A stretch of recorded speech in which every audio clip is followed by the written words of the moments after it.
Well, Dean, thanks so much for your time. Tough old week, really, just on the amount of mileage that you've been putting up.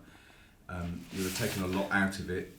It's taken a lot out of you and your team as well. But coming back from Derby County with what you had in your back pocket, and it gives you something to build on going into a home game again. It does. I mean, it was two very difficult fixtures, both away from home. It's nice to come back home. It feels a long time since we've been there, since the Wigan game. We've got a really good record at home.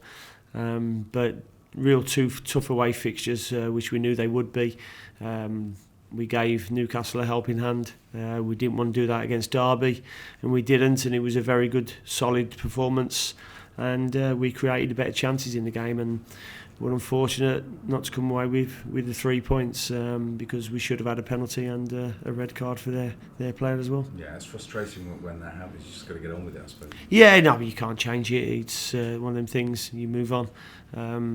But I did go and speak to the officials after, and I got the impression that the assessors probably agreed with me.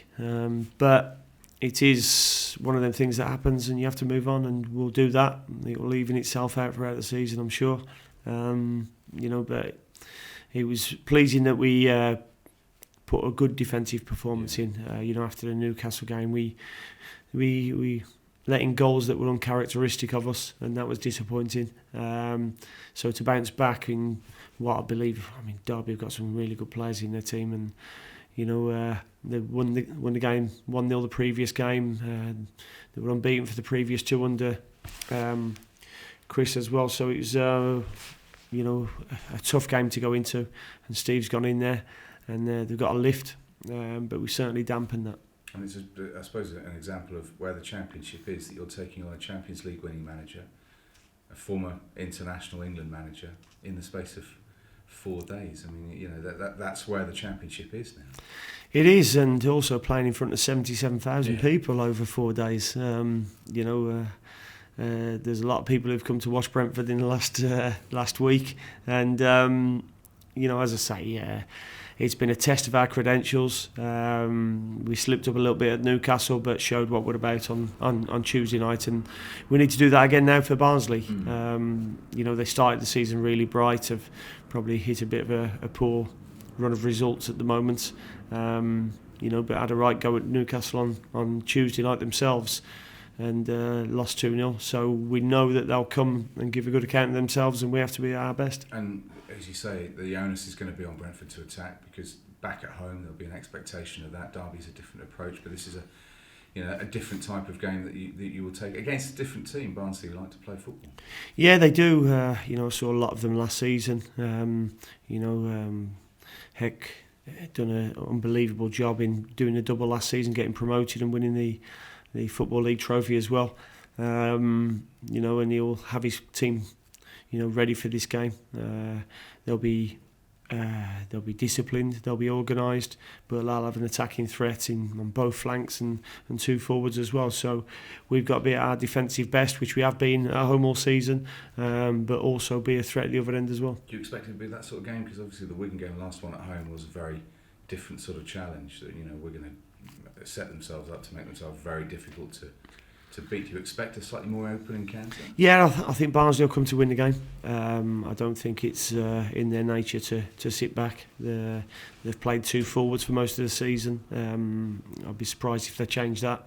And with the attacking players they've got, and they were one of the biggest goal scorers in the league after 6 or 7 games.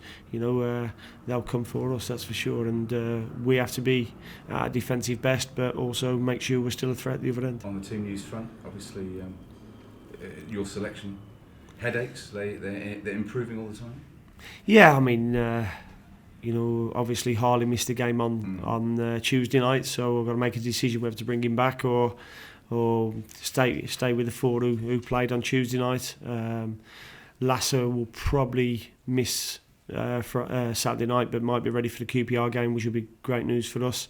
And Callum Elder's back running now on the pitch, so he'll be in contention pretty soon as well.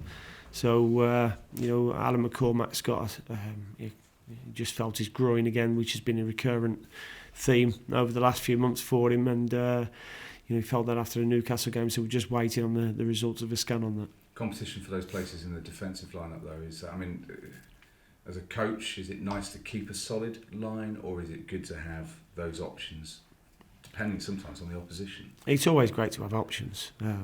We changed a few players around on Tuesday night, one enforced, and a couple that I felt was needed in the wide areas.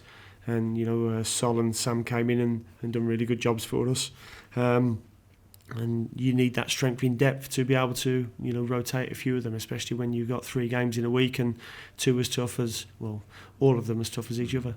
Yeah, and off the back of these games, as you said, you've alluded to one of them, but there's a couple of derbies coming up as well, so I'd imagine that everyone wants to be involved in that. That's a sort of motivating factor for the players who are just getting themselves back fit or are challenging for a starting place, that QPR and Fulham homing interview in the distance, they're games that the players would definitely want to be involved.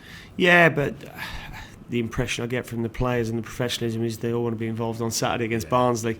They're looking no further ahead of that. I think they can see if they've got the shirt and they do well against Barnsley, then they'll have the shirt for the following week as well. So it's about getting into that 11. It's about getting back to winning ways. And our form has been good, with the exception of Newcastle, and we want to continue that. And how do you manage the situation when you've got players? I was speaking to Lasser a few weeks ago, saying that he'd been sitting on the bench, he wants to play, but he accepts that it's a squad game. How difficult a scenario is that as a coach, as a manager, to keep everyone on board and as happy as they can be? They're not going to be happy if they're not in the 11, but as happy as they can be. Yeah, I mean, I think I've said before, I'm very consistent in my approach to the players daily, so they know there'll be no change in how I deal with things. And I've always said, it's not my job to keep them happy.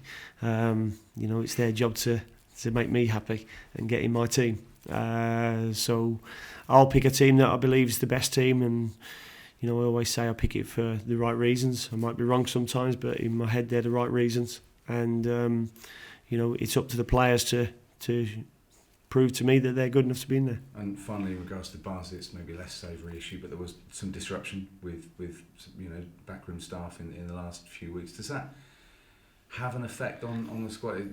Does that make it more difficult for a manager, or maybe as you say, they gave it a go at Newcastle to prove them they're on time? Yeah, I mean it's a tough league, and every team you play, you're in for a tough game, and you can have good runs and poor runs, and our aim is to be consistent, but when you do lose a main member of the staff, it's certainly going to be difficult, and you've got to replace that. And Paul will be dealing with them problems at the moment.